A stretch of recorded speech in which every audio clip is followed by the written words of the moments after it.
Hi friends, the Martian ఈ cinema Telugu dubbing 3Dలో Vijayawada Navrang థియేటర్లో నేను మా ఫ్రెండ్ రత్తయ్య ఇద్దరం కలిసి చూసాం.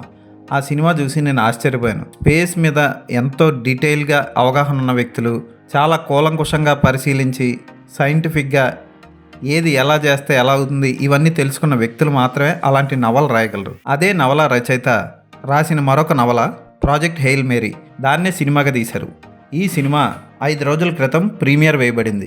ఈ సినిమా ఎలా ఉందో ఇప్పుడు చూద్దాం. సైంటిస్టులు ఆస్ట్రోఫేజ్ అనే క్రిమి సూర్యుడి ఎనర్జీని తిని బతుకుతూ ఉంటుందని తెలుసుకుంటారు. అలాగే సూర్యుడి లైటింగ్ని తగ్గించేస్తుంది, అది డిమ్గా చేస్తుందని, సూర్యుడు పనికి రాకుండా పోతాడని, దానివల్ల ఐసేజ్ వచ్చే ప్రమాదం 30 ఏళ్ళ లోపు జరుగుతుందని కనుక్కుంటారు. దాన్ని ఆపడం కోసం ఓ సైన్స్ టీచర్ రైలాండ్ గ్రేస్ని ఎన్నుకొని అతని ద్వారా హెయిల్ మేరీ అనే స్పేస్ క్రాఫ్ట్ ప్రాజెక్ట్ని తయారు చేస్తారు.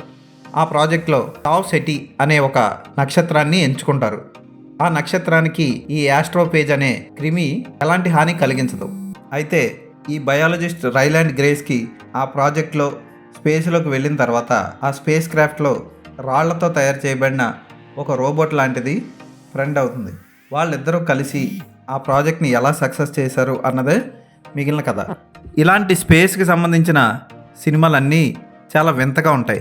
మనం నమ్మలేనంత నిజాలు అందులో కనబడుతూ ఉంటాయి. ఎందుకంటే మనం ఊహించలేని విషయాలు ఎన్నో సైంటిస్టులు కనుక్కుంటారు, అన్నీ మనకి తెలియజేయరు. కొన్ని ఇలాంటి సినిమాల ద్వారా బయటకు వస్తూ ఉంటాయి. ఉదాహరణకి ఇంటర్స్టెల్లార్ చూస్తే హీరో వయసు ఆ గ్రహం మీదకి వెళ్ళిన తర్వాత ఎంత పెరిగినా కూడా అతను యువకుడిగానే ఉంటాడు.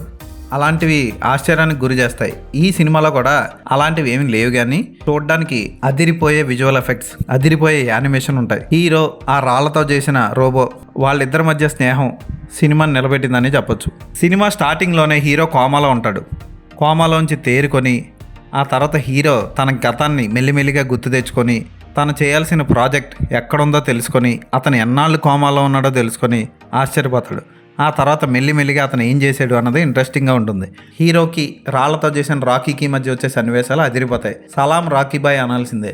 ఈ సినిమాని రీసెంట్గా అల్లు అర్జున్ నిర్మించిన డాల్బీ సినిమా థియేటర్, ఆ డాల్బీ సినిమా థియేటర్లో కానీ మీరు సినిమా చూస్తే మైండ్ బ్లాక్ అయిపోవడం ఖాయం. చాలా సూపర్గా అనిపిస్తుంది, అదిరిపోతుంది సినిమా. అయితే కొన్ని చోట్ల మరీ ఇంగ్లీష్ రానోళ్ళు సినిమాకి వెళ్తే పిచ్చెక్కడం ఖాయం. ఎందుకంటే మెల్లిగా మాట్లాడుకుంటూ ఏదో చేస్తూ ఉంటారు. ఇలాంటి మనం అవెంజర్ సినిమాలో కూడా చూసాం. అదే తెలుగు డబ్బింగ్లో చూస్తే మీకు హాయిగా ఉంటుంది, ప్రతిదీ క్లియర్గా అర్థమవుతుంది. ఏదన్నా చిన్న ల్యాగ్ మాత్రం ఉంటుంది. సైంటిఫిక్కి సంబంధించిన రీసెర్చ్కి సంబంధించిన డీటెయిల్స్ అన్నీ వాళ్ళు మాట్లాడుకుంటున్నప్పుడు అక్కడ ఏం జరుగుతుంది అన్న ఫీలింగ్ వస్తుంది మనకి. అయినా సరే హీరో రయాన్ గోస్లింగ్ చాలా బాగా చేశాడు. అతనికి చేసిన మేకప్ కానీ, టీచర్గా, స్పేస్ క్రాఫ్ట్లో వెళ్ళే వ్యోమగామిగా చాలా బాగా చేశాడు. మిగిలిన పాత్రలు ఉంటాయి కానీ అవి ఏం పెద్ద అంతగా ఆకట్టుకో.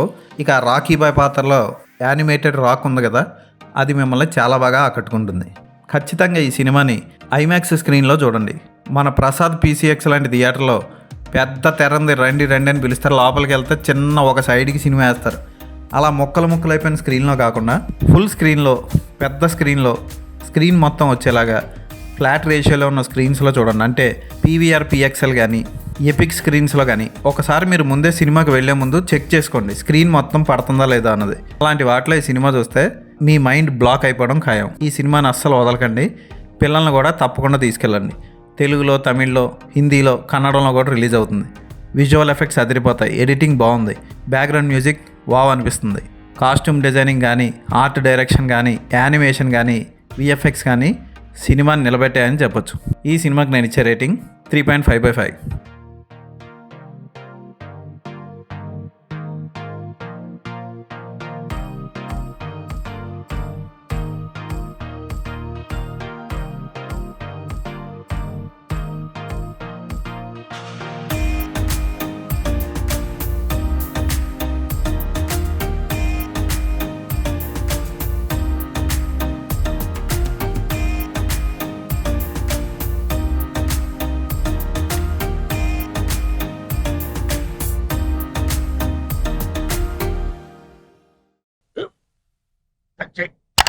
మన స్కూల్ బెంచ్ లాగా ఎంత గట్టిగా ఉందోరా. కొట్రా, కొట్టు, పర్లేదు, కొట్టు. అబ్బా చైన్ పెట్టేసింది బాబాయ్. నీకు ఏంటి నువ్వు కొడతావా? కమా బిట్ మీ యార్. వద్దు బాబాయ్.